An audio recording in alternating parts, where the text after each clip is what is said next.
नमस्कार मित्रांनो, आजच्या द हिंदू एडिटोरियल डिस्कशन मध्ये सर्वांचं स्वागत आहे. आजच्या डिस्कशन मध्ये आपण दोन वेगवेगळ्या न्यूजपेपरचे आर्टिकल डिस्कस करणार आहोत. एक द हिंदूचं एडिटोरियल आणि सेकंड जे असणार ते इंडियन एक्सप्रेस न्यूजपेपर मधलं एडिटोरियल. एक जे आहे ते तुम्हाला व्होकॅब साठी इम्पॉर्टंट असणार आहे एक आर्टिकल, आणि सेकंड आर्टिकल तुम्हाला इंटरनॅशनल रिलेशन्स समजण्यासाठी इम्पॉर्टंट असणार आहे. कारण कसं आहे, आपण जेव्हा न्यूजपेपर रीड करतो किंवा एडिटोरियल आपण पेजेस वाचतो तेव्हा आपल्याला इंटरनॅशनल रिलेशन्स देखील आपल्याला माहिती पाहिजे की जगामध्ये कुठं काय घडतंय, इंडियामध्ये कुठे काय घडतंय. तुम्हाला आज मी काही इम्पॉर्टंट न्यूजच्या कट्स पण दाखवणार आहे की तुम्ही कुठल्या कुठल्या न्यूजपेपर मधून वाचल्या पाहिजे आजच्या पेपर मधल्या, जेणेकरून ते तुम्हाला करंट अफेअर साठी युजफुल ठरणार आहे.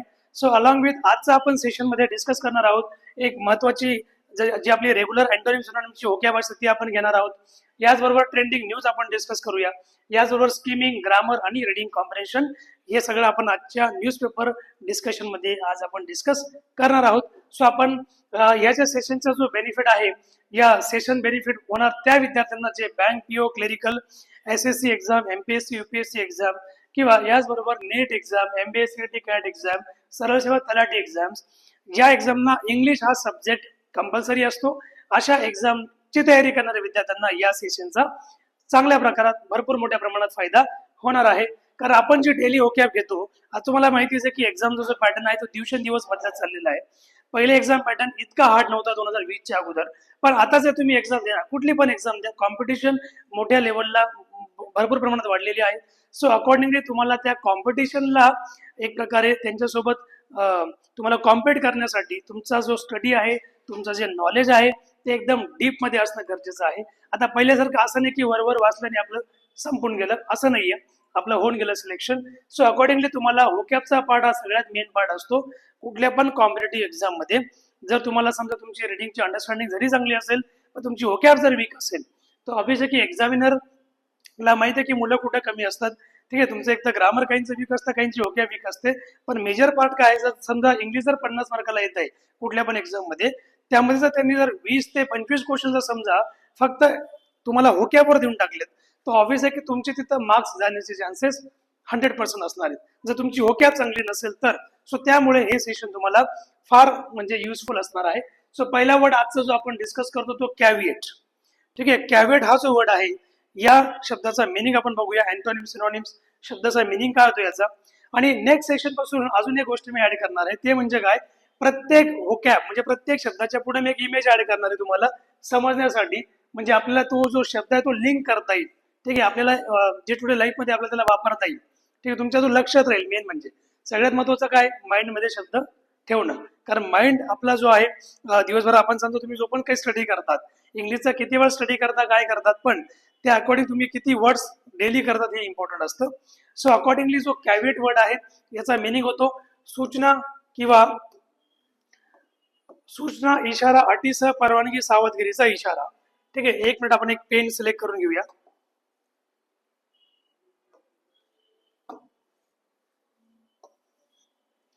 ठीक आहे, सो या शब्दाचा जो मिनिंग आहे सूचना, इशारा, अटीसह परवानगी, सावधगिरीचा इशारा, म्हणजे एक प्रकारे वॉर्निंग देणं, अवेअर करणं एखाद्या होणाऱ्या गोष्टीबाबत. सो अकॉर्डिंगली मिनिंग काय होईल, warning, caution, condition that must be considered before doing something. याचे सिनोनिम्स काय आहेत बघा, वॉर्निंग, कॉशन, अलर्ट किंवा कंडिशन, किंवा त्याला आपण म्हणतो एक प्रकारे वॉचफुल पण आपण त्याला म्हणू शकतो. वॉचफुल म्हणजे अलर्ट राहणे. ठीक आहे, अकॉर्डिंगली. त्याचबरोबर अँटोनिमचे काय होतील, अप्रुव्हल म्हणजे एखाद्या गोष्टीची मान्यता घेणे, देन परमिशन, परवानगी, एनकरेजमेंट आपण याला बोलू शकतो, किंवा सर्टेनिटी आपण याला बोलू शकतो. सो एक्झाम्पल मध्ये याचा वापर कसा होईल, the lawyer added a caveat to the agreement, म्हणजे वकिलाने करारामध्ये काय ऍड केलं, एक अट जी आहे ती सूचना आहे ती त्यांनी जोडली. अट सूचना म्हणजे काय, एक नोटीस आपण त्याला म्हणू शकतो किंवा सूचना आपण त्याला बोलू शकतो. ठीक आहे, अकॉर्डिंगली. सो या प्रकारे कंडिशन, इथं कॅव्हिएटचं मिनिंग काय, कंडिशन आहे. कधी कधी त्याचं मिनिंग कंडिशन या अर्थाने तुम्ही घेऊ शकतात, किंवा कॅव्हिएटचा कधी कधी वापर तुम्ही सतर्कता, जागरूक करण्यासाठी वापरू शकतात. ठीक आहे, जसं मी एखादा एक दुसरं सेंटेन्स जर बोललो, Indian arm forces should be caveat about the upcoming danger from the terrorist group, हे असं पण आपण सेंटेन्स बोलू शकतो यामध्ये. मग मी याला काय बोललो, सतर्कता, असं याचा त्यावेळेस मिनिंग होणार. त्याचबरोबर दुसरा आपण शब्द घेऊया, इंटरव्हेन्शन. इंटरव्हेन्शन या शब्दाचा जो शब्दाचा मिनिंग आहे तो आहे हस्तक्षेप करणे, मध्ये पडणे किंवा सगळ्यांना माहिती इंटरव्हेन करणे, इंटरफिअर करणे. इंटरव्हेन्शनला इन शॉर्ट काय म्हणतो आपण? इंटरव्हेन्शनला इन शॉर्ट आपण इंटरफिअर म्हणतो. इथं ऑलरेडी मी सिनोनिम त्याचं मिनिंग ऍड केलेलं आहे. इंटरफिअरन्स करणे एखाद्या गोष्टीमध्ये, मेडिएशन मध्यस्थी करणे, सहभाग घेणे किंवा विनंती मध्यस्थी स्वीकारणे. So accordingly the act of becoming involved in a situation to influence or improve it. एखाद्या सिच्युएशन मध्ये इन्व्हॉल्व होणे, त्या गोष्टीला इम्प्रूव्ह करण्यामध्ये पार्टिसिपेट करणे. ठीक आहे, पार्टिसिपेशन पण तुम्ही याचा घेऊ शकतात मिनिंग सिनोनिम मध्ये. अँटोनिम याचा कसा येईल? नॉन इंटरफिअरन्स करणे. लक्षात घ्या, समजा फॉर एक्झाम्पल दोन देशांचं युद्ध स्टार्ट झालं, ते दोन देशांच्या युद्धामध्ये तिसरा जो कंट्री, समजा फॉर एक्झाम्पल अफगाणिस्तान आणि पाकिस्तानचं युद्ध झालं, तर यामध्ये इंडियाने नॉन इंटरफिअरन्स ही भूमिका घ्यायला पाहिजे. समजा जर घेतली तर नॉन इंटरफिअरन्स हा त्याचा अँटोनिम होतो, म्हणजे इंटरफिअरन्स न करणे. ऑब्विस आहे की आपण इंडियाने डेफिनेटली इंटरफिअरन्स करायलाच पाहिजे, इंटरव्हेन्शन करणं गरजेचं आहे. बिकॉज जॉग्राफिकली आणि पॉलिटिकली किंवा जिओ पॉलिटिकली अफगाणिस्तान इंडियाचा तेवढा जवळीक आहे किंवा ट्रॅडिशनली तेवढा तो आपल्याला मानतो पण इंडियाला, इंडियाच्या कल्चरला. सो अकॉर्डिंगली आजचे आपण आर्टिकल त्याच्यावरच घेणार आहोत, इंडिया अफगाणिस्तान टाईज रिलेशन्स. ठीक आहे, सो अकॉर्डिंगली एक्झाम्पल मध्ये याचा वापर कसा होईल? Teachers intervention stop the argument. शिक्षकांच्या हस्तक्षेपामुळे, इंटरव्हेन्शनमुळे वाद थांबला. याचबरोबर तिसरा वर्ड आहे स्टॅगरिंग. अजून एक सांगतो तुम्हाला, प्रत्येक शब्दाचे तुम्हाला पार्ट्स ऑफ स्पीच देखील माहिती पाहिजे. कॅव्हिएट काय आहे? ऑब्वियस कॅव्हिएट एक नाऊन, याचा पार्ट्स ऑफ स्पीच नाऊन आहे. याचबरोबर इंटरव्हेन्शनचा पार्ट्स ऑफ स्पीच तुमचा हा देखील नाऊन आहे. आणि जो तिसरा वर्ड आहे स्टॅगरिंग, याचाही अँटोनिम काय? तुमचा नाऊन आहे. सो आपण स्टॅगरिंगला नाऊन नाही म्हणू शकत. सो अकॉर्डिंगली हा ऍडजेक्टिव्ह आहे, कारण ज्या शब्दाला कधी कधी आयएनजी लागतो ते ऍडजेक्टिव्ह पण असतात. सो अकॉर्डिंगली नाऊन देखील असतात, पण इथे याचा वापर ॲज अन ऍडजेक्टिव्ह केला जातो, म्हणून आपण आपल्याला ऍडजेक्टिव्ह कन्सिडर करूया. सो स्टॅगरिंगचा मिनिंग काय होतो? थक्क करणारा, थकवणारा, अविश्वसनीय, चकित करणारा किंवा डगमगणारा. आणि याचा जो मिनिंग आहे सिनोनिम्स, ठीक आहे, एक complete full meaning, so great, shocking, surprising, that is difficult to believe किंवा ॲस्टोनिशिंग म्हणू शकतो आपण त्याला. ठीक आहे, किंवा ओव्हरवेल्मिंग. ॲस्टोनिशिंग म्हणजे काय? थोडा सरप्राईज करणारा, त्याला आपण आश्चर्यचकित करणारे म्हणतो. सिनोनिम काय याचा? ॲस्टोनिशिंग, अमेझिंग, सरप्राइजिंग, ओव्हरवेल्मिंग. आणि अँटोनिम जर आपण बघितलं, सिनोनिम आपण हे बघितलेत, आणि अँटोनिम्स काय आहेत? ऑर्डिनरी, एक्सपेक्टेड, प्रेडिक्टेबल आणि commonplace. These are the antonyms. So accordingly example मध्ये जर आपण बघितलं, the company made staggering profit this year. कंपनीने या वर्षी एकदम शॉकिंग, थक्क करून टाकणारा प्रॉफिट कमवला. सो जेव्हा आपण अशा प्रकारचे सेंटेन्स बोलतो, सो अकॉर्डिंगली आपल्याला माहिती पाहिजे की स्टॅगरिंगचा वापर कशा प्रकारे आपण करू शकतो सेंटेन्स मध्ये. ठीक आहे, नेक्स्ट आपण वर्ड कडे जाऊया. नेक्स्ट वर्ड तुम्हाला कुठला दिलाय? वेंडेट्टा. वेंडेट्टा म्हणजे काय? वेंडेट्टाचा जो प्रोनाउन्सिएशन आहे, या शब्दाचा जो पार्ट्स ऑफ स्पीच आहे तो काय? नाऊन आहे. अगेन नाऊन आहे. पहिले तर पार्ट्स ऑफ स्पीच जाणून घेणं गरजेचं असतं कुठल्या पण शब्दाचा. वैर करणे, एखाद्याचा द्वेष करणे, बदला घेण्याची भावना असते, सूट घेण्याची भावना असते, वंश परंपरागत वैर असतो, म्हणजे आपण याला फ्यूड म्हणू शकतो सिनोनिम्स मध्ये. रिव्हेंज आहे याचा सिनोनिम, रेट्रिब्युशन, एनमिटी. ठीक आहे, सो अकॉर्डिंगली या अजून खूप सारे सिनोनिम्स आहेत. एका एका शब्दाला इंग्रजीमध्ये जवळपास 20-25 सिनोनिम शब्द असतात. आपण एवढे घेतो तर तुम्हाला माइंडमध्ये कन्फ्युजन क्रिएट होऊन जाईल की किती आपण लक्षात ठेवायचे. सो म्हणून तुम्हाला मी 4 सिनोनिम दिले आहेत, आणि अँटोनिम देखील माहिती असणं गरजेचं असतं याच वर्डचे. वेंडेटाचा जो अँटोनिम आहे तो म्हणजे फॉरगिव्हनेस, एखाद्याला माफी करणे, माफ करून देणे. आणि इकडे सिनोनिम काय? रिव्हेंज, बदला घेणे. रिकन्सिलिएशन, समझोता करणे. ठीक आहे, त्यानंतर फ्रेंडशिप म्हणजे मैत्री, आणि पीस म्हणजे शांतता निर्माण करणे. सो एक्झाम्पल मध्ये या वर्डचा वापर होईल. 2 फॅमिलीज वर locked in a decades long vendetta. 2 family, त्या दोन कुटुंबांमध्ये दशकांपासून चालणारे जे वैर होते ते एक प्रकारे काय झालं? लॉक्ड, बंद झालं. Okay, so mitigate. मिटिगेट शब्द हा जो आहे याचा पार्ट्स ऑफ स्पीच वर्ब आहे, आणि याचा मिनिंग होतो एखादी गोष्टीची तीव्रता कमी करणे. आपण लास्ट सेशन मध्ये हा वर्ड घेतला होता मिटिगेट, आणि हा शब्द जो आहे खूप साऱ्या परीक्षांमध्ये विचारला गेलेला आहे. जर तुम्ही प्रिव्हियस इयर क्वेश्चन पेपरचा चालणार तर तुम्हाला त्याच्यात हे सगळे शब्द मी जे तुम्हाला देतोय हे सगळे द हिंदू न्यूजपेपर मधले पर डे चे शब्द असतात, हे लक्षात ठेवा. म्हणजे तुम्हाला असं नाही की मी कुठले तरी वर्ड घेतलं तुम्हाला जे सांगितलं, तुम्हाला हे शब्द पुढे येणाऱ्या आर्टिकल मध्ये सुद्धा येणार आहेत. जेव्हा आपण आर्टिकल स्टार्ट करणार, ठीक आहे, द हिंदू एडिटोरियल डिस्कशनचं, सो अकॉर्डिंगली आपण त्याच्यात तुम्हाला हे सगळे शब्द बघायला मिळतील. So to make something less serious, एखादी गोष्ट कमी तीव्रतेची करणे, म्हणजे हार्मफुल असते, सिरियस असते किंवा पॉइंटफुल असते, त्याला आपण मिटिगेट म्हणतो. तीव्रता कमी करणे एखाद्या गोष्टीची, त्याला हलकं करणं. सिनोनिम काय होतील? लेसन.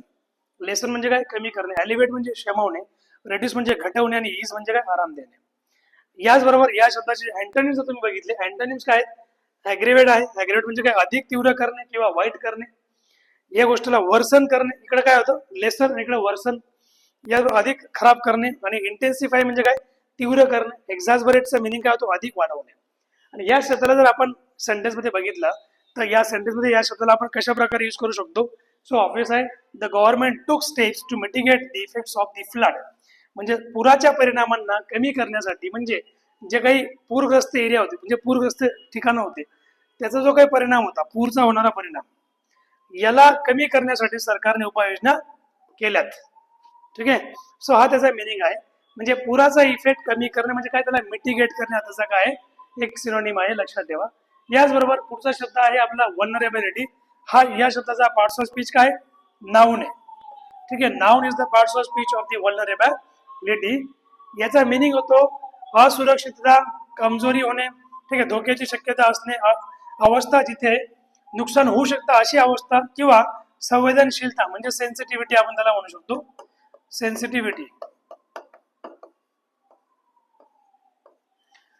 आणि या शब्दाचा मिनिंग काय होईल? The state of being open to harm, damage करणे, अटॅक करणे, इमोशनल हर्ट करणे एखाद्याला. या शब्दाचे सिनोनिम जे आहेत ते वीकनेस, एक्सपोजर किंवा ससेप्टिबिलिटी किंवा सेन्सिटिव्हिटी याचे काय सिनोनिम्स आहेत. याचबरोबर आपण याला हे पण म्हणू शकतो, दॅट इज लॅकनेस पण आपण त्याला म्हणू शकतो. ठीक आहे, हा पण याचा सिनोनिमच आहे. अँटोनिम्स काय? स्ट्रेंथ किंवा पॉवर आपण त्याला म्हणू शकतो. ठीक आहे, किंवा तुम्ही त्याला एनर्जी म्हणू शकता. हे शब्द याचे अँटोनिम्स आहेत जे रिलेटेड टू व्हल्नरेबिलिटी याला आहेत. So power, strength, security, protection, immunity, ताकद, सामर्थ्य, सुरक्षितता, संरक्षण किंवा रोग प्रतिबंधकता, सुरक्षा, हे लक्षात ठेवा. आणि याच्या वाक्यात कसं यूज होईल? Children are more vulnerable to diseases during the rainy season, म्हणजे जेव्हा पावसाळ्यामध्ये मुले आजारांना अधिक असुरक्षित असतात. म्हणजे काय? पावसाळ्याच्या सीझन मध्ये मुलं जास्त आजारी पडतात, म्हणजे काय? व्हल्नरेबल असतात त्या गोष्टीला, काय इझिली ते मॅच होऊन जातात. म्हणजे एक प्रकारे काय? त्यांना डॅमेज, त्यांची हेल्थ डॅमेज करतात. पावसाळा हा जो ऋतू आहे तो. याचबरोबर पुढे आपण घेऊया पेनट्रेशन. याचा पार्ट्स ऑफ स्पीच काय? अगेन नाऊन आहे. पेनट्रेशनचा मिनिंग असतो एखादी गोष्ट भेदणे, लागून जाणे, घुसखोरी, प्रवेश करणे, आरपार जाणे, गंभीर समज किंवा प्रभाव टाकण्याची क्षमता असते. म्हणजे वेगवेगळ्या प्रकारे या शब्दाचे मिनिंग होतात मराठीमध्ये. याचबरोबर the act of process of entering into or passing through something, एखादी गोष्ट म्हणजे पास करणे, एंटरिंग करणं, or the ability to understand or influence deeply, किंवा एखादी गोष्ट समजून घेण्यास डीप होणे, डीप जाणे. सो सिनोनिम याचा काय? इन्फिल्ट्रेशन पहिला, म्हणजे एखाद्या गोष्टीमध्ये एंट्री करणे, इन्व्हॅजन, घुसखोरी करणे, एंट्री, अगेन एंट्री करणे, पिअर्सिंग, तेच आहे आरपार जाणे. आणि अँटोनिम काय? विड्रॉवल, माघार घेणे, एक्झिट, निघून जाणे, इग्रेस, अगेन वापस होणे, रिट्रीट म्हणजे माघार घेणे किंवा मागे हटणे आपण त्याला बोलू शकतो. आणि एक्झाम्पल काय? The army reported deep penetration into enemy territory, म्हणजेच सैन्याने शत्रूच्या प्रदेशात जाऊन खोलवर घुसखोरी केल्याची माहिती दिली. म्हणजे जिथं त्यांनी त्यांच्या काही ऍक्टिव्हिटीज असतील दुश्मनांच्या, म्हणजे सेंटेन्स मध्ये आपण शब्द वापरण्याचा एक यूज काय असतो, फायदा काय असतो, की तुम्हाला तो पेनेट्रेशन वर्ड कशा प्रकारे वापरला गेला वाक्यात हे तुम्हाला ते नॉलेज येऊन जातं. याचबरोबर युबिक्युटसनेस. युबिक्युटसनेस हा जो वर्ड आहे याचा जो मिनिंग होतो, it's a very interesting word. The word has also asked in many exams and many times. ठीक आहे, in several exams many times. खूप साऱ्या परीक्षांमध्ये हा शब्द खूप वेळा विचारला गेलेला आहे. सो सर्व व्यापकता, सर्वत्र अस्तित्व असणे, सर्वत्र उपस्थिती किंवा सार्वत्रिकता, याला आपण म्हणतो युबिक्युटसनेस. याचा पार्ट्स ऑफ स्पीच काय आहे? नाऊन. ज्या शब्दाच्या लास्ट मध्ये एन डबल एस लागतो ना, तो शब्द काय असतो? नाऊन असतो. आणि याचा अजून एक आपण वापर करू शकतो. युबिक्युटसनेसला आपण काय म्हणतो? ओमनी प्रेझेंट, जो सर्वत्र काय प्रेझेंट आहे. मग सर्वत्र प्रेझेंट म्हणजे अशी कोण व्यक्ती आहे जी सर्वत्र प्रेझेंट असते? व्यक्ती तर नाहीये, पण आपला एक अंडरस्टँडिंग, आपली एक थिंकिंग आहे, आपला एक बिलीफ आहे, ट्रस्ट आहे, तो म्हणजे कोण? गॉड. ठीक आहे. सो युबिक्युटसनेसचं बेस्ट एक्झाम्पल काय, गॉड आपण म्हणू शकतो. सो ओमनी प्रेझेन्स आपण त्याला म्हणतो, सर्वव्यापकता, सर्वत्र उपस्थिती असलेला. परसिवनेस, सर्वत्र पसरलेले असणे किंवा युनिव्हर्सॅलिटी, सार्वत्रिकता. कॉमननेस, सामान्यता, एटसेट्रा. सो याचा अँटोनिम आहे रेअरिटी, दुर्मिळता. स्केअरसिटी म्हणजे काय, टंचाई, अभाव. ऍब्सेन्स म्हणजे काय, अनुपस्थिती. आणि अनकॉमननेसचा मिनिंग होतो अपवादात्मकता किंवा दुर्मिळ असणे, एखादी गोष्ट म्हणजे रेअरली दिसणे, आपण त्याला असं म्हणतो. ज्यांचा कुठं ही प्रेझेन्स नसतो, ठीक आहे, याला आपण म्हणतो याचा अँटोनिम आपण त्याला म्हणतो युबिक्युटसनेसचा अनकॉमननेस आपण त्याला बोलतो. सेंटेन्स मध्ये याला आपण कसा यूज करू शकतो, द युबिक्युटसनेस ऑफ मोबाईल फोन्स, जे मोबाईल फोन आहे त्याचा जो युबिक्युटसनेस आहे म्हणजे काय, प्रेझेन्स जो आहे, युबिक्युटस म्हणजे presence of the mobile phones has change the way people communicate. ज्या पद्धतीने लोक बोलतात त्या पद्धतीला त्या म्हणजे मोबाईलच्या प्रेझेन्सने बदलून टाकलेलं आहे. म्हणजे काय, मोबाईल फोनच्या सर्व व्यापकतेमुळे लोकांच्या संवाद करण्याच्या पद्धतीत बदल झालेला आहे. याचबरोबर सेन्सिटाईज हा वर्ब आहे, याचा पार्ट्स ऑफ स्पीच आणि याचा मिनिंग होतो सजग करणे, जागरूक करणे आणि समज देणे, एखाद्या गोष्टीबद्दल अवेअर करणे, अलर्ट करणे. एज्युकेट करणे, त्याला एनलाइटन करणे किंवा कॉशियस करणे असं पण आपण बोलू शकतो. कॉशियस करणे, जागरूक करणे, सतर्क, शिक्षित आणि ज्ञान देणे. अँटोनिम्स काय आहेत, इग्नोर, डिसेन्सिटाईज, निग्लेक्ट करणे, कन्फ्यूज, दुर्लक्ष करणे, संवेदना शून्य असणे. हॅव्हिंग नो फिलिंग्स, म्हणजे तुम्ही याला अजून एक वर्ड घेऊ शकता, फिलिंगलेस. फिलिंगलेस याचा अँटोनिम आहे. कॅलस याचा अँटोनिम आहे, कॅलस पण येऊ शकतो. ठीक आहे. सो इथं काय येऊ शकतो, हॅव्हिंग फिलिंग्स किंवा सेन्सेशन पण तुम्ही त्याला बोलू शकता, सेन्सेशन या according. So the campaign sensitise people about the dangers of smoking. जी कॅम्पेन सेन्सिटाईज पीपल, एक प्रकारे आपण याला म्हणू शकतो मोहिमेमुळे लोकांना धूम्रपानाच्या धोक्याबद्दल सजग केलेला आहे. म्हणजे कशामुळे, मोहीम जी कॅम्पेन चालवली गेली, कॅम्पेन कशा रिगार्डिंग धूम्रपानाचा धोका काय असतो याबद्दल जी कॅम्पेन चालवली गेली, त्याबद्दल लोकांना एक प्रकारे सजग करणे, अवेअर करणे की धूम्रपान हे आपल्या आरोग्यासाठी हानिकारक असतं. It is not a good, having bad effects. Regarding persistent, again हा शब्द याचा पार्ट्स ऑफ स्पीच ऍडजेक्टिव्ह आहे. परसिस्टंट म्हणजे काय, एखादी गोष्ट कंटिन्यू असते, सतत चालू असलेला, दीर्घकाळ टिकणारा, सतत पुनरावृत्ती होणारा, त्याला आपण म्हणतो सेन्सिटाईज. आणि याचा जो सिनोनिम आहे that is tenacious, determined, perspective आणि डॉक्ट. हे यांचे काय आहेत, these are the synonyms of the word persistent. आणि अँटोनिम काय, inconsistent, irresolute, fickle and weak. म्हणजे आपण याला म्हणतो असतत न राहणारा, म्हणजे सतत न राहणारा, डिसकंटिन्यू करणारा, निर्धार नसलेला, कमकुवत किंवा वीक पण आपण त्याला बोलू शकतो. एक्झाम्पल मध्ये तो कशा प्रकारे यूज होईल, हर परसिस्टंट एफर्ट, तिचे जे काही लगातार जे काही एफर्ट्स आहेत, ठीक आहे, फायनली पेड ऑफ, म्हणजे तिच्या ठाम प्रयत्नांना अखेर काय मिळालं, यश मिळालं. ठाम म्हणजे काय, कंटिन्युअस एफर्ट्स. याचबरोबर इन्सिपियंट हा काय ऍडजेक्टिव्ह आहे. ज्या वर्डच्या लास्टला एनटी लागतो ना तो शक्यतो ऍडजेक्टिव्ह असतो. जसं आपण बघितलं वरती, हा एक वर्ड आपण बघितला, परसिस्टंट बघितला होता, आणि हा इन्सिपियंट आपण बघतोय आता. दोघं पण ऍडजेक्टिव्ह आहेत.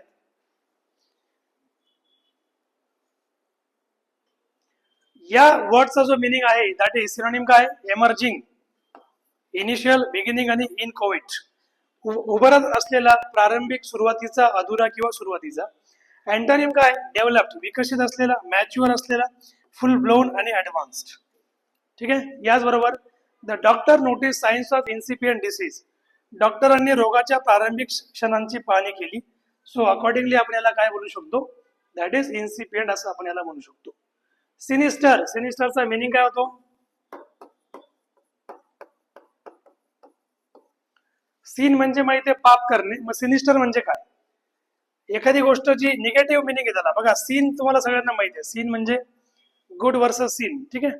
सो धोकादायक असते, कुप्रसिद्ध, भयावह, विषम किंवा वाईट इराद्याचा असणारा. Giving the impression that something harmful, Evil, dangerous happening or will happen, काहीतरी डेंजरस घडणार किंवा काहीतरी हार्मफुल घडणार असा एक प्रकारे इशारा देणे. Suggesting malevolence and weakness. याचे सिनोनिम्स आहेत threatening, evil, ominous and malevolent. आणि अँटोनिम काय, बेनेव्हलंट म्हणजे दयाळू, कल्याणकारी, फेवरेबल, अनुकूल, ऑस्पिशियस म्हणजे शुभ किंवा मंगलकारी आणि हार्मलेस म्हणजे हानी रहित आपण त्याला म्हणतो. सो एक्झाम्पल जे आहे याचं आपण एक्झाम्पल तर नाही घेतलेलं आहे. सो अकॉर्डिंगली आता आपण जातोय आपल्या नेहमीप्रमाणे एक आर्टिकलकडे, द हिंदूच्या आर्टिकलकडे. आणि हे जे आर्टिकल आहे आजच्या न्यूजपेपरचं जे आर्टिकल आहे that is about crime patterns. ठीक आहे, क्राईम पॅटर्न्स म्हणजे national crime record bureau, NCRB in short याला म्हणतो आपण, NCRB म्हणतो, नॅशनल क्राईम रेकॉर्ड ब्युरो. याने रिपोर्ट दिला आहे 2023चा क्राईमचा रिपोर्ट दिलेला आहे.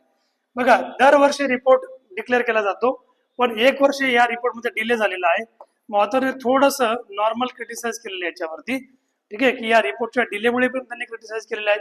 नंबर ऑफ जे क्राईम्स आहेत ते किती रेकॉर्ड व्हायला पाहिजे. ठीक आहे, सो त्या काही क्राईमचा रेकॉर्डच नाहीये असं या सगळ्या रिपोर्टमध्ये सांगण्यात आलेलं आहे. सो अकॉर्डिंगली 23चा रिपोर्ट 24ला यायला पाहिजे होता, तर 23चा रिपोर्ट केव्हा आला, 2025 मध्ये आलेला आहे. एक वर्ष डिले झालेला आहे. सो या संबंधित हे आर्टिकल आहे. सो लाईन टू लाईन आपण जाऊया आर्टिकलकडे. NCRB national crime record bureau यांचा एक अॅन्युअल रिपोर्ट जो असतो क्राईम आणि प्रिझन स्टॅटिस्टिक्स वरती तो देण्यात येतो. Have to be read with a strong caveat. तो एकदम केअरफुली वाचला गेला पाहिजे. ठीक आहे, म्हणजे have to be read with a strong caveat. खूप काटेकोरपणे तो वाचला गेला पाहिजे जो पण त्यांचा रिपोर्ट आता आलेला आहे क्राईम वरती. Most of the numbers cannot be compared between states. असे बरेचसे नंबर या रिपोर्टमध्ये आहेत जे कुठल्या पण राज्याशी एकमेकांची तुलना करता येऊ शकत नाही क्राईमच्या केसमध्ये, कारण they are largely dependent upon the registration. ते पूर्णपणे नोंदणीवर डिपेंडंट आहेत. जर त्याची नोंद झाली असेल तर आपण त्याची कंपॅरिझन करू शकतो, किंवा त्याचा जर रिपोर्ट दिला गेला असेल, reporting of crimes in the first place, म्हणजे आपण त्याला FIR वगैरे म्हणतो, किंवा व्हॉट एव्हर पोलीस स्टेशनमध्ये जर तो रिपोर्ट केला गेला असेल तरच आपण त्यांना एक प्रकारे कम्पेअर करू शकलो असतो राज्यांचा जो क्राईम डेटा. पण अशा काही केसेस घडल्याच नाहीयेत. म्हणजे ऑथर कुठे ना कुठे या गोष्टीवरती क्रिटिसाइज करतोय, या पॉलिसीवरती क्रिटिसाइज करताना आपल्याला दिसतोय. हावेवर सर्टन नॅशनल ट्रेंड्स, आता जे काही आपला नॅशनल ट्रेंड जो आहे किंवा sharp year on year changes within states, राज्यांमध्ये होणारे जे काही वर्षानुवर्ष जे काही बदल होत आलेले आहेत, can still reveal meaningful patterns. यामध्ये एक मिनिंगफुल जो पॅटर्न आहे तो तुम्हाला दिसून येईल, एक चेंज पॅटर्न तुम्हाला दिसून येईल. दॅट कुड डिमांड पॉलिसी इंटरव्हेन्शन्स. म्हणजे काय, असे काही रिपोर्ट्स आहेत किंवा अशा काही गोष्टी आहेत ज्यामध्ये हे जे काही पॉलिसी आहे त्याच्यामध्ये इंटरव्हेन्शन करण्याची, मध्यस्थी करण्याची गव्हर्नमेंटला गरज आहे. ठीक आहे, असा रिपोर्ट जो तो बदलला गेला पाहिजे. The recent NCRB report for 2023चा जो रिपोर्ट आहे NCRBचा, याच्यात काय म्हटलं गेलेलं आहे, डिलेड बाय इयर. त्यांनी म्हटलं की एक वर्षाने त्याला डिले झालेला आहे. 2023चा रिपोर्ट 25 मध्ये येतोय. Points to a worrying trend of postponed surveys. म्हणजे सर्वे किती प्रकारे पोस्टपोन केला जातो याचं त्यांनी एक काळजी व्यक्त केलेली ऑथरने, की अशा सर्वे जे आहे ते पोस्टपोन नाही केले गेले पाहिजे, ऑन टाइम ते रिपोर्ट दिले गेले पाहिजे, सबमिट केले गेले पाहिजे.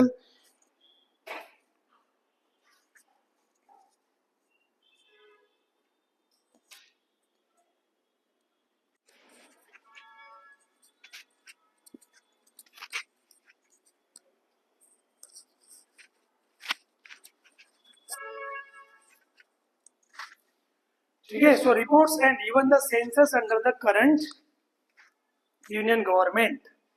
So reports and even the census under the current union government. जे करंट युनियन गव्हर्नमेंट आहे याच्या अंडर जे काही सेन्सस होत आहे त्याचा सुद्धा एक प्रकारे रिपोर्ट प्रॉपररित्या दिला गेला. But there are also 3 telling number, असे काही 3 टेलिंग नंबर्स आहेत असं ऑथरने सांगितलं. ते टेलिंग नंबर्स कुठले कुठले, पहिला 2.8 decrease in murder cases.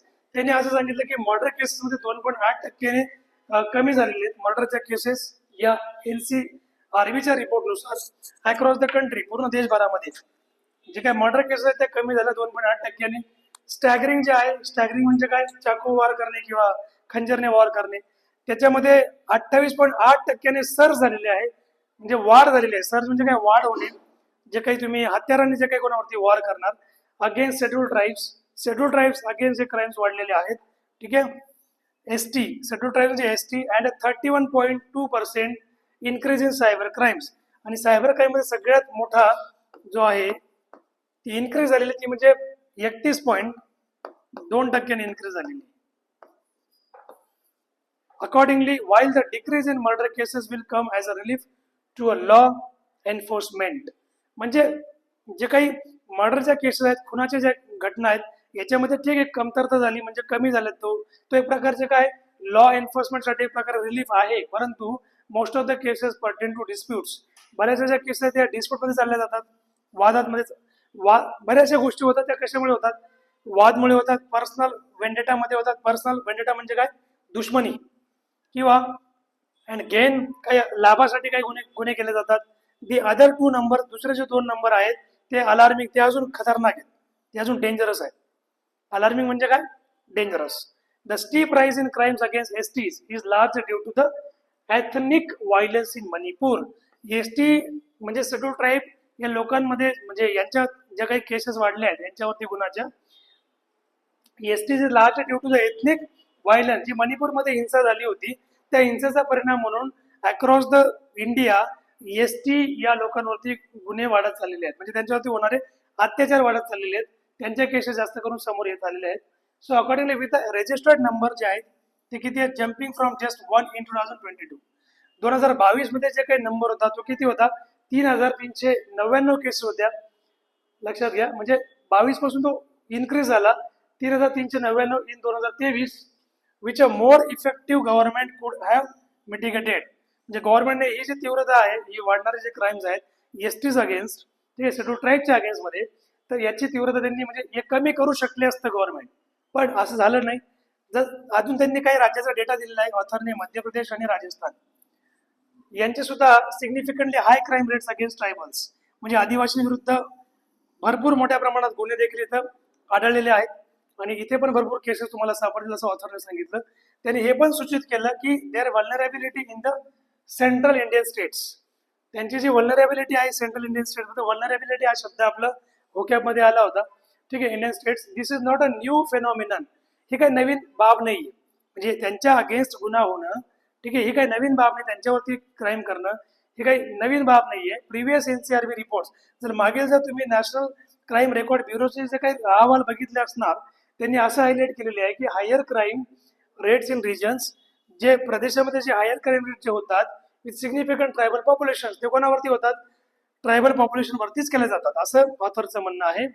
So with greater internet penetration, इंटरनेटचा अतिरेक वापर वाढल्यामुळे सुद्धा हे क्राईम समोर येतात अक्रॉस द कंट्री. मग त्यांनी रिझन दिलेलं आहे की क्राईम्स का होतात, का वाढतात, तर याचं रिझन काय आहे की इंटरनेटचा वापर वाढलेला आहे, सो त्यामुळे सुद्धा क्राईम वाढलेले आहेत.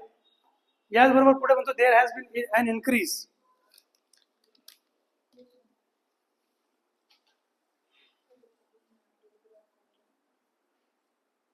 there has been an increase in cyber crime.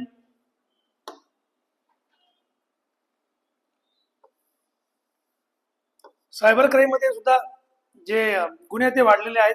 Cyber crimes, cyber crime म्हणजे काय, ऑनलाईन क्राईम होणे,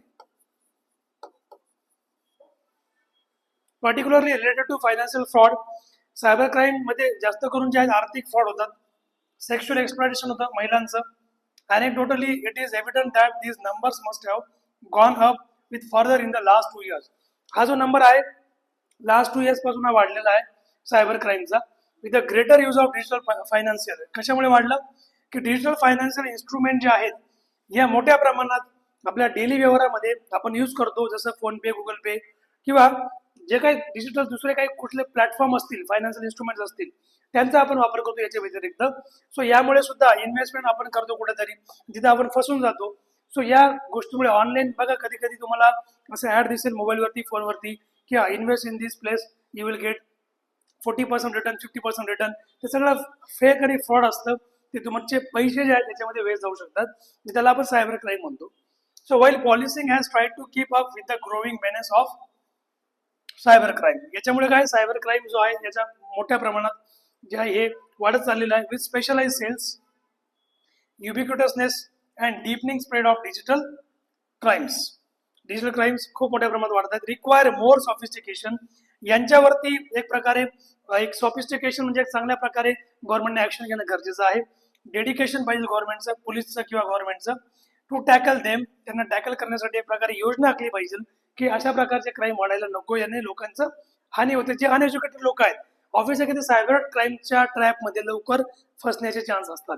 एज्युकेटेड तर ठीक आहे, त्याला माहिती आहे सगळ्या गोष्टी, पण जे अशिक्षित आहेत हे हे जास्त करून याच्यामध्ये बळी पडतात.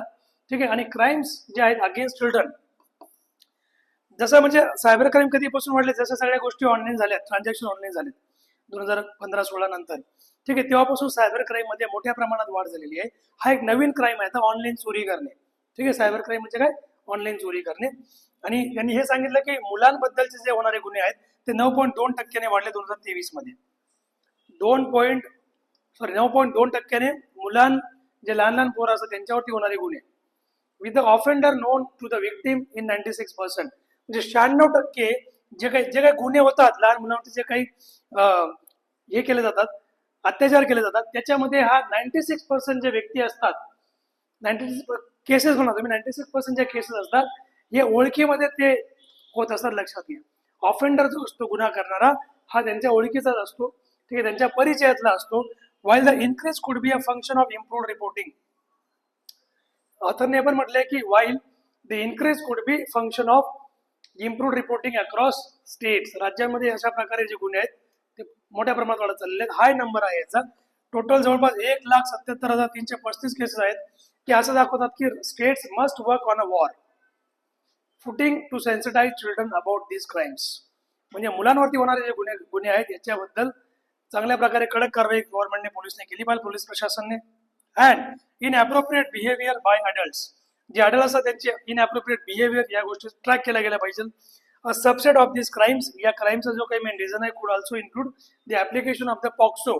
म्हणजे पॉक्सो जे कायदा आहे, पॉक्सो कायदा हा कशाचा आहे? लहान मुलांवरती होणारे अत्याचार याच्यावरती हा कायदा आहे.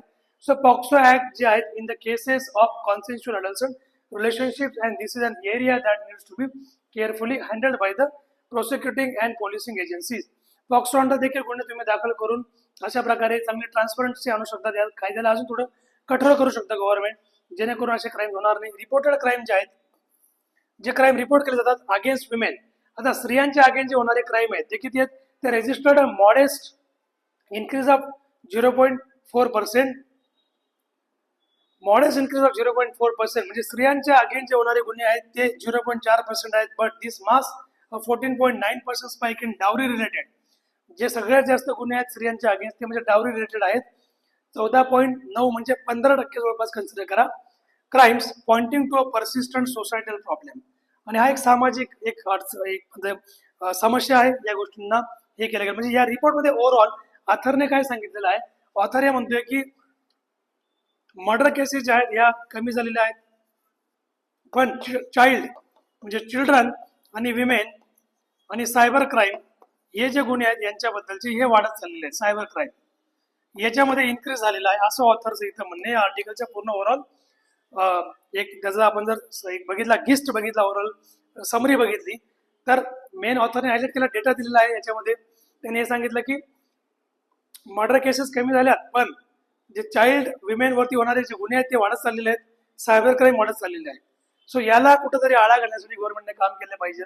या रिगार्डिंग गव्हर्नमेंटने कुठेतरी ऍक्शन घेतली पाहिजे. सो या प्रकारे आपण हे आर्टिकल डिस्कस केलेलं आहे. एक आर्टिकल हे द हिंदू न्यूजपेपर मधला आजचा आर्टिकल आहे. सेकंड आर्टिकल कडे आपण जाऊया. नेक्स्ट आर्टिकल कडे आपण जातोय इंडियन एक्सप्रेस न्यूजपेपर मधले. See, this is Indian Express, and let me tell you some important points news from today's newspaper. India resets ties with Taliban. पहिले आपण इंडियन एक्सप्रेसचा थोडासा तुम्हाला मी न्यूज सांगू देतो कुठले कुठले इम्पॉर्टंट आहेत, आणि देन आपण मग त्या एक मोठ्या आर्टिकलकडे जाऊया, जे मेन आर्टिकल आहे, जे आपण इंडिया आणि तालिबानच्या टाईज बद्दल बोलणार आहे. ठीक आहे, संबंध बद्दल बोलणार आहेत आपण. पहिले ही फ्रंट पेज आहे. फ्रंट पेज मध्ये तुम्हाला बऱ्याचशा इम्पॉर्टंट न्यूज मिळतील, जसं की India receipts ties with Taliban rule Kabul.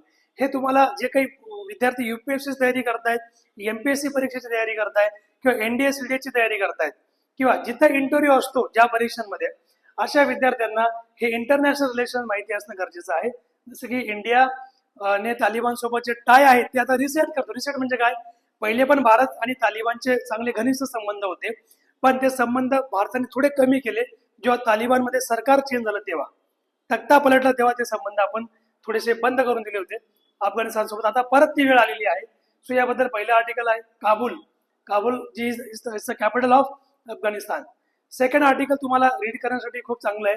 Government plans uniform pay cap on tenure and number of outside consultants.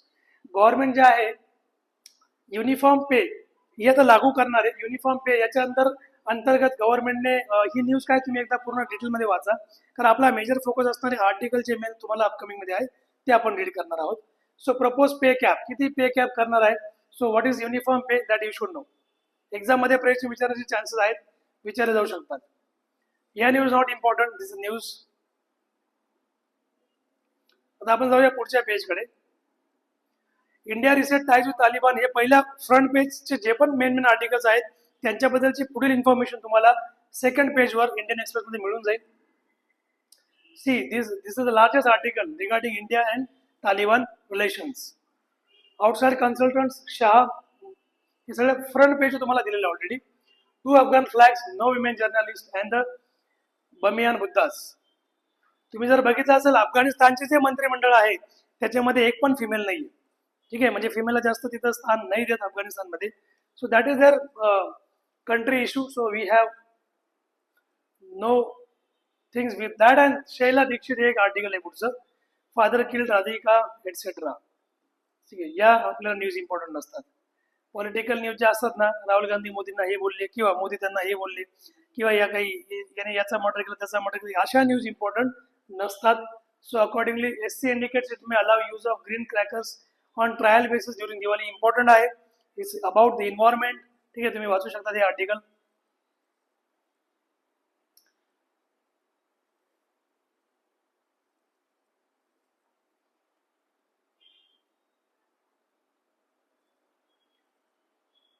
Express network मध्ये महत्वाचं JDU loses x, not important, political article आहे.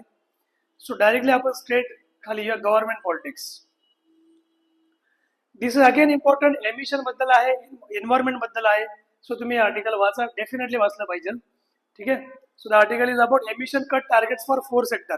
4 सेक्टरसाठी जे काही एमिशन होत आहे, म्हणजे प्रदूषणचे जे काही उत्सर्जन होत आहे, ठीक आहे, त्याचा कट म्हणजे ते कमी करण्यात येईल 4 सेक्टरसाठी, असं आर्टिकल मध्ये बोललं जात आहे. याचबरोबर US एनवाय, चे प्रतिनिधी आहेत, एनवाय म्हणजे प्रतिनिधी, ज्यांचं नाव आहे सर्जिओ गोर, begins India visit Amit tariff tensions. India आणि अमेरिकेमध्ये ऑलरेडी टॅरिफचं टेन्शन चालू आहे, वाद चालू आहे दोघांमध्ये ऑलरेडी. ते सगळ्याच कंट्री सोबत अमेरिकेत चालू आहे. पण याच टेन्शनमध्ये सर्जिओ गोर यांनी इंडिया व्हिजिट केली आणि या रिगार्डिंग जे काही टॅरिफचे जे काही त्यांचं बातचीत आहे ते इंडियामध्ये करतील, रिडक्शन करण्याबद्दल.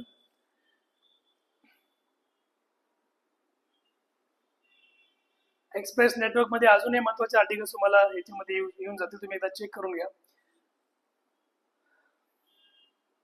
Express network.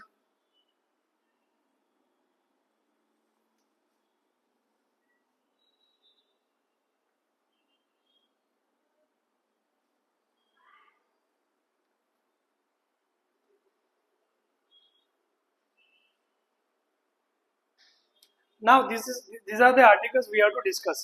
Editorial page, we are on the editorial page आणि यामध्ये जे आपण आर्टिकल डिस्कस करणार आहोत, this article we have to discuss.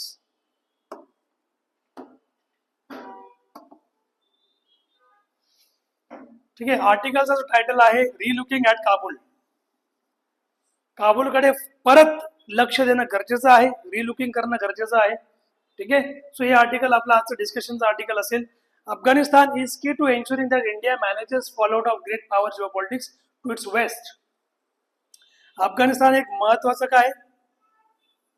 महत्वाचा एक प्रांत आहे, एक रिजन आहे जे इंडियाच्या वेस्ट साइड मध्ये येतो. India that is west side of the India, that is the India जे आहे एक manage fallout of great power geopolitics to its west. ठीक आहे, जिओपॉलिटिक्स मधलं एक ग्रेट पॉवर इंडियाच्या याच्यामध्ये मॅनेज करू शकतो. सो या आर्टिकलला आपण डिस्कस करायचं आज. ठीक आहे, आर्टिकल विवेक कडजू यांनी लिहिलेलं आहे. Is a former Indian diplomat. Clear दिसतंय? Okay, the article is clear to you. तुम्हाला मी आर्टिकलचे काही होक्या देणार आहे, तुम्ही नोट डाऊन करून घ्या. ठीक आहे, जेव्हा मी आर्टिकलचे लाईन्स 1 to 1 वाचेल, line to line. Afghanistan foreign minister, अफगाणिस्तानचे फॉरेन मिनिस्टर ज्यांचं नाव आहे आमिर खान मुत्ताकीज, यांनी भारताला व्हिजिट केली. Is a time to mainly look forward but also to remain mindful of past India Afghanistan developments. म्हणजे आता यांनी आमिर खान मुत्ताकीजने इंडियाला व्हिजिट केली आणि यामध्ये त्यांनी आता पुढचे इंडियासोबत ते पुढचे रिलेशन मेंटेन करण्याचं बघतायत की आपण पुढे चांगले टाय करूया, रिलेशन मेंटेन करूया. So remain mindful of pass India Afghanistan development. ज्या मागील ज्या काही आपल्यामध्ये डेव्हलपमेंट झालेल्या आहेत त्या देखील आपण लक्षात घेणं गरजेचं आहे. त्या अकॉर्डिंग आपण पुढे कदम पाऊल ठेवले पाहिजे. So the latter is to ensure that India's policies towards the Afghan Taliban proceed positively but soberly. ज्या अगोदरच्या ज्या इंडियाच्या पॉलिसी होत्या अफगाणिस्तान सोबत त्या एकदम कशा होत्या, पॉझिटिव्ह होत्या, सोबर होत्या.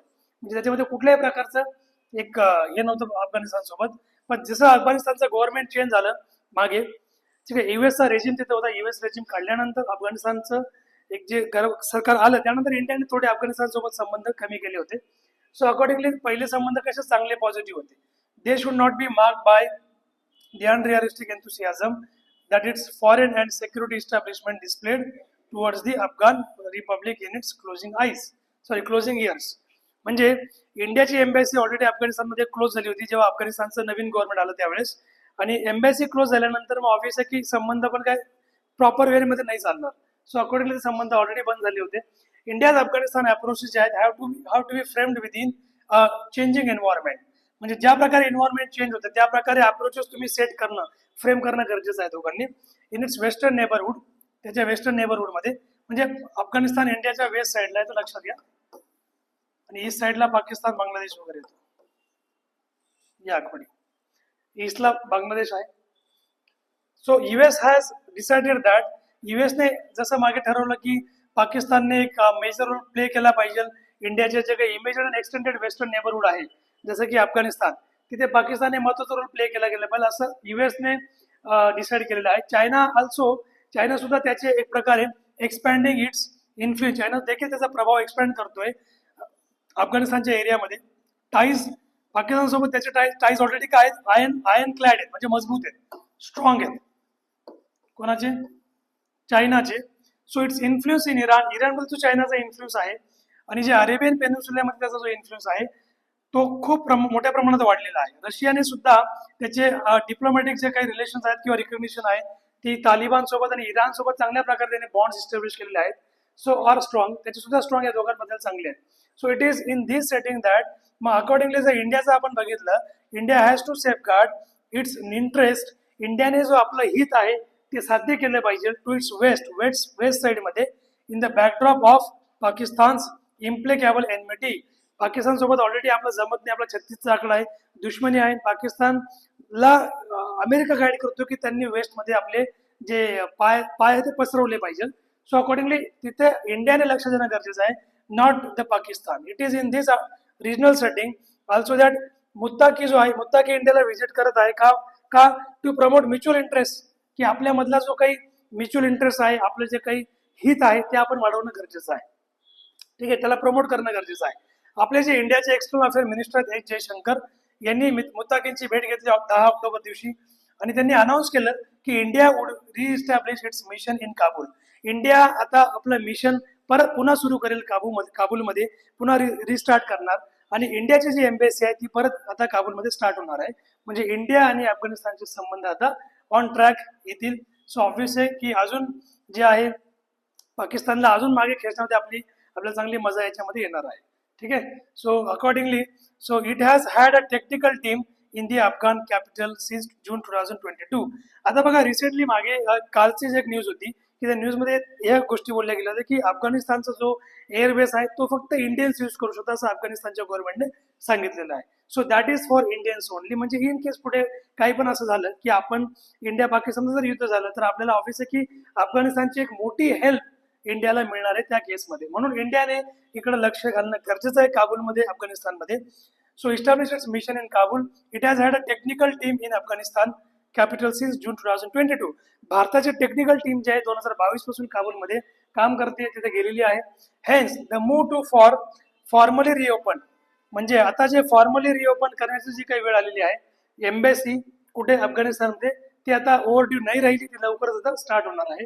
जयशंकरने हे पण सांगितलं, इम्प्लाइड केलं की for the time being a charge affairs, त्यांनी हे पण सांगितलं की हा जो टाइम आहे हा charge affairs would be appointed, तिथे काही अशा टीम अपॉइंट करण्यात येईल. दिस इंडिकेट दॅट, हे असं दाखवतोय की India does not want to give a signal. इंडियाला एक प्रकारे सिग्नल द्यायचं नाही की it is diplomatically recognising the Taliban till there is a consensus in the international community to do so. म्हणजे इंडियाला दाखवायचं पण नाहीये की आपण तालिबान सोबत कायब करतोय, आपण तालिबान सोबत जातोय किंवा जाणार आहेत, आपण आपले या प्रकारे हे करणार तिथे. सो त्यांनी असं म्हटलं की डिप्लोमॅटिकली रिकॉग्नायझिंग तालिबान, तालिबानला डिप्लोमॅटिकली जो रिकॉग्नाइज करत नाहीये, असं जगाला दाखवत नाही की मी त्यांना. आता जेव्हा तालिबानमध्ये सत्ता परिवर्तन झालं तेव्हा त्यांचं गव्हर्नमेंट म्हटलं, नवीन सरकार जेव्हा तालिबानमध्ये आलं होतं त्याला एक प्रकारे धार्मिक, एक रिलिजियस गव्हर्नमेंट म्हटलं गेलं, एक आतंकवादी गव्हर्नमेंट म्हटलं गेलं होतं की आता तालिबानमध्ये हे जर सरकार आलेलं आहे तर ऑब्व्हियसली की तालिबानचं आता नुकसानच होणार आहे. ठीक आहे. सो त्यांनी तालिबान गव्हर्नमेंट, त्यांना अफगाणिस्तान हे नाव ठेवायचं नाहीये, त्यांना तालिबान नाव ठेवायचं, तालिबान गव्हर्नमेंट त्यांचं नाव त्यांना द्यायचं आहे. सो अकॉर्डिंगली तालिबान म्हणजे अफगाणिस्तानला कंट्री म्हणून घोषित करण्यात आलेलं नाहीये. ठीक आहे.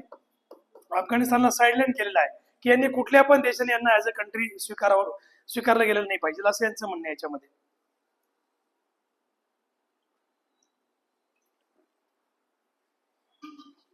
याच प्रकारे इट मे डिसअपॉइंट तालिबान, ही गोष्ट तालिबानला कुठं ना कुठं काय करणार, नर्वस करणार.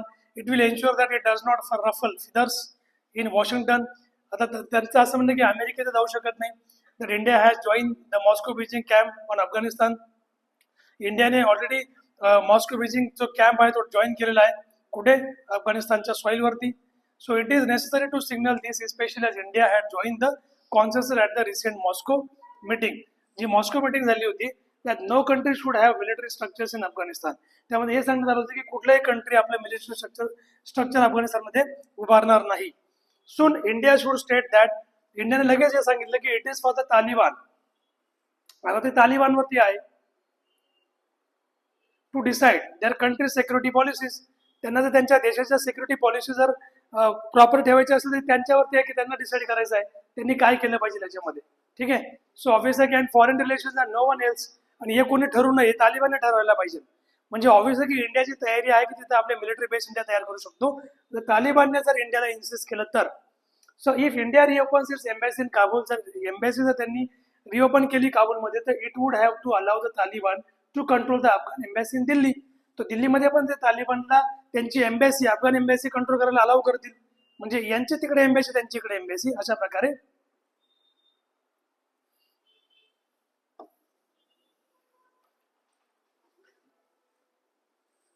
ठीक आहे. So Taliban to control the Afghan embassy in Delhi sooner rather than letter.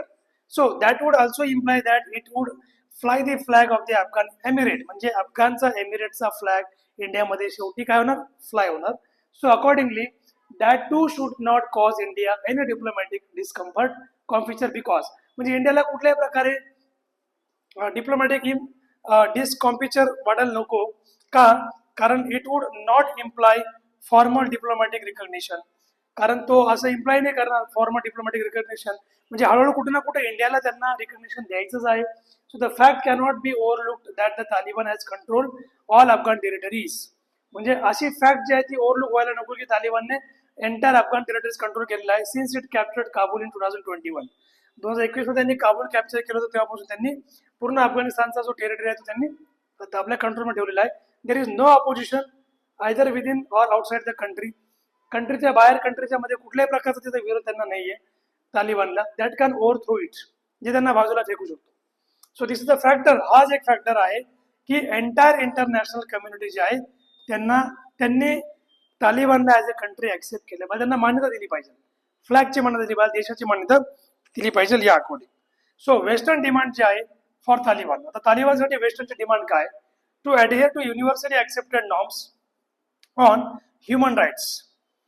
ते म्हणजे ह्युमन राईट्स, यांनी ह्युमन राईट्सचं व्हायलेशन केलेलं आहे, यांनी ह्युमन्सला तिथं मारलेलं आहे, त्यांचं कत्तल केलेलं आहे, विल कंटिन्यू. सो ऑब्व्हियसली की त्यांचे हे जे काही त्यांची डिमांड आहे ह्युमन राईट्सचं व्हायलेशनची ते कंटिन्यू राहणार आहे वेस्टर्न कंट्रीजची. But it is unlikely to do so. पण या गोष्टी अनलाइकली आहेत. So group is committed to its Deobandi Wahhabi interpretation of the sharia. त्यांचं जो शरियाचं जे इंटरप्रिटेशन आहे देवबंदी वहाबी नावाने ते कमिट करायला तयार आहेत. So it will not abandon its theological moorings. तर ऑब्व्हियस आहे की त्यांच्या ज्या काही थिओलॉजिकल मुरिंग्स आहेत त्या ह्या इथं दाखवणार नाहीत. आणि थिओलॉजिकल म्हणजे काय, religious. Jaishankar did well not to venture into the area of human rights. तर ह्युमन राईट्सच्या एरियामध्ये जयशंकर यांनी भागच नाही घेतला त्या पार्टमध्ये. This marked a departure from the past the India-US 2+2 joint statement in November 2023 had noted. Minister जे आहे त्यांनी असं अर्ज केलं की Taliban to respect the human rights of all Afghans. जे आपले मिनिस्टर त्यांनी हे सांगितलं की तालिबानने सगळ्या मानवी अधिकारांचं जे आहे ते रिस्पेक्ट केला पाहिजे, त्याचा सन्मान केला पाहिजे, जसं की women, children, members of minority groups, minority मेंबरचे जे ग्रुप मेंबर आहेत त्यांना पण त्यांनी ऍक्सेप्ट केलं पाहिजे, त्यांना सन्मान दिला पाहिजे. अँड अपहोल्ड फ्रीडम ऑफ ट्रॅव्हलचे जे स्वातंत्र्य आहे त्यांना ते दिले गेले पाहिजे. त्यांना जे म्हणजे अफगाणिस्तानच्या बाहेर जाण्यास त्यांना परवानगी दिली गेली पाहिजे. जयशंकरचं जे काही सायलेन्स आहे या इश्यूवरती, ते is not because India endorses the Taliban approach on this issues, but because it has had to do business with states. त्यांना बिझनेस करायचा, बाकी काही घेणं नाही आहे. So over the decades that have pursued almost Taliban-like policies. So, but they are affluent and hence the custodians of human rights in the West have preferred to turn a blind eye to their approach to human rights. So, in his opening remarks, त्यांच्या opening remarks त्यांनी meeting मध्ये सांगितलं होतं जयशंकरने की shared threat of cross-border terrorism हे बिलकुल नको व्हायला, that both our nations face. दोघं देशांना याचा धोका आहे. कशाचा? क्रॉस बॉर्डर टेररिझमचा. तर याकडे त्यांनी लक्ष देणं गरजेचं आहे. These words cannot connote that India stands with the Taliban against Pakistan's covert. तर हे जे वर्ड्स आहेत, shared threat of cross border टेररिझम, हे काय इंडिकेट करतात? India stands with the Taliban against Pakistan covert and overt action against it. Pakistan तर काही त्यांच्या टेररिझम कंट्रोल करत नाहीये. हा टेररिझम तिकडेही पसरू शकतो, हा इंडियामध्ये तर करतोच टेररिझम. सो ऑब्विस आहे की या गोष्टींवरती त्यांनी ऍक्शन पाकिस्तान घेत नाही, तर ऑब्विस आहे की ते याच्याबद्दल स्ट्रिक्ट असणार आहेत. Naturally, Pakistan and China will be wary of India-Taliban cooperation in the security field. Security field मध्ये जे दोघांचं जे काही सहकार्य आहे इंडिया आणि अफगाणिस्तानचं, की यांना ते वॅरी ऑफ, यांना ते म्हणजे ऍग्री नाही करणार, but it is a natural consequence of threats. पण याच्यामुळे यांना थ्रेट्स मिळेल दॅट की both face from the same quarter. So this is ironic because it was Pakistan that sustained the group for over 2.5 decades. So Pakistan was instrumental in the Taliban inflicting strategic defeat on the US to return to power in Afghanistan. Pakistan जो होता हा instrumental होता in the Taliban, ठीक है, inflicting a strategic defeat on the US to return to power in Afghanistan. त्यांची इच्छा होती की US ची पॉवर त्याच्यामध्ये पाहिजे होती अफगाणिस्तानमध्ये. What Pakistan obviously overlooked is that as with other Afghan regimes in power in Kabul, the Taliban would not accept any interference in its India policies. तर तालिबान ऑब्विस आहे की जसं त्या प्रकारे तू पाकिस्तानला, तालिबानचं असं म्हणणं होतं की ज्या प्रकारे पाकिस्तानने युएसला सपोर्ट केला होता, ठीक आहे, आणि त्या सपोर्ट दिल्यामुळे युएस ते तालिबानवरती बराच वेळ आपलं रेजिम चालवलं होतं, तर तेव्हा तर आम्ही काही बोललो नाही पाकिस्तानला. तालिबानचा तो अगेन्स्ट होता पाकिस्तान, ठीक आहे. सो ऑब्विस आहे की आता जर आम्ही आमच्या पॉलिसी इंडियासोबत बनवतो तर तुम्ही याच्यामध्ये नाक तुमचं खुपसायला नको, पाकिस्तानला म्हणता येते. आणि ऑब्विस आहे की Taliban would not accept any interference in its India policies. ते कुठल्याही प्रकारचा इंटरफिरन्स ऍक्सेप्ट करणार नाही. Nor would it hand over its Tehrik e Taliban Pakistan TTP. आणि ते ऑब्विस आहे की TTPचा कुठला पण त्यांना हस्तक्षेप नको याच्यामध्ये. Came to the men in khaki. And of course Pakistan also forgot the immutable and historical contradiction between people living on the opposite banks of the Indus. आणि पाकिस्तान हे कॉन्ट्राडिक्शन विसरलेलं आहे आय थिंक, असं त्यांचं म्हणणं आहे. So Jaishankar spelled out the areas stretching from food to health to training and education where India would cooperate with the Afghan people. And he also said that India would complete stalled projects. जे काही stall project होते ते पूर्ण, जे काही थांबले होते तिथं थोडंसं डिस्टर्बन्स झाल्यामुळे 2021 मध्ये अफगाणिस्तानमध्ये जे काही स्टॉल प्रोजेक्ट होते ते परत इंडिया काय करेल, पूर्ण करणार अफगाणिस्तानात. So Taliban would welcome Indian assistance in this areas. ज्या एरियामध्ये तालिबानला भारताची मदत हवी त्या एरियामध्ये तो इंडिया त्यांना मदत करणार. But what it would look for is a greater liberalisation in the visa regime for students. पण त्यांना सगळ्यात मोठं लिबरलायझेशन कुठं पाहिजे इंडियाकडून? स्टुडंट विजा जे काही रेजिम आहे म्हणजे स्टुडंट विजामध्ये, की अफगाणिस्तानचे विद्यार्थी बरेचसे इकडं इंडियामध्ये शिकायला येतात, जसं की दिल्लीमध्ये बरेचसे विद्यार्थ्यांचे येतात, याचबरोबर मालेगावमध्ये बरेच विद्यार्थी दिसणार अफगाणिस्तानचे, ठीक आहे. सो मनसुरा म्हणून तिथं कॉलेज आहे त्या ठिकाणी. So the Taliban would welcome Indian assistant in this area, but what it would look for is greater liberalization in the visa regime for students. And the Sikh जे काही आजारी आहेत ऑब्व्हियसली की ते त्यांचा इलाज करण्यासाठी कुठे इंडियामध्ये येतात, तालिबानचे जे काही पेशंट्स आहेत, मोठे मोठे जे काही कॅन्सर पेशंट असतील किंवा त्याला काही मोठे मोठे आजार, ते दिल्लीच्या हॉस्पिटलमध्ये येतात इलाज करण्यासाठी. एज्युकेशनला पण ते इंडियामध्ये येतात. त्यांच्यासाठी विजा जो आहे तुम्ही तो थोडासा नॉर्मलाइज करायचा त्यांची रिक्वेस्ट आहे इंडियाकडे. India should not hesitate to accept more Afghan visitors. इंडियाने मोर म्हणजे जास्त अफगान व्हिजिटर जास्त ऍक्सेप्ट करायला नको आमची, असं त्यांचं म्हणणं आहे की subject to security checks India should not hesitate to accept. म्हणजे इंडियाने ऍक्सेप्ट मागे पुढे बघायला नको अफगान जे काही व्हिजिटर भारतामध्ये त्यांना, ठीक आहे, सिक्युरिटी चेक्सच्या regarding. This is vital to take the relationship forward and there is little danger of Afghans wanting to permanently settle in India. आणि अफगान इंडियाचा जे काही टायअप असेल तो लॉंग टर्म परमनंट असणार आहे. ऑब्व्हियसली की आम्हाला कुठल्याही प्रकारचं असं तिथे जे काही सिक्युरिटी चेक्स आहेत ते आम्हाला एकदम क्लिअर ठेवायचे. आम्ही कुठल्याही प्रकारचं टेररिझम नाही स्प्रेड करणार. It is also encouraging that मुताकीची अशी इच्छा होती की greater Indian involvement in mining, जे काही अफगाणिस्तानमध्ये मायनिंग सेक्टर आहे तिथे भारताची मोठी इन्व्हॉल्वमेंट असणं गरजेचं आहे. Other sectors of the Afghan economy अफगाणिस्तानचे जे बाकीचे काही आर्थिक जे काही भाग आहेत रिजन्स आहेत तिथे पण भारताला लक्ष घातलं गेलं पाहिजे. Clearly the Taliban doesn't wish to become China's economic muscle. त्यांना चायनाच्या इकॉनॉमिक मॉडेल सोबत नाही जायचं. त्यांना चायनाला अफगाणिस्तानमध्ये एंट्री नाही द्यायची. त्यांना फक्त इंडियाच पाहिजे. So even as it is mindful of the need for greater investment, त्यांना मोठी इन्व्हेस्टमेंट इंडियाकडूनच एक्सपेक्ट आहे. India cannot afford for Afghanistan to become economically integrated with western China.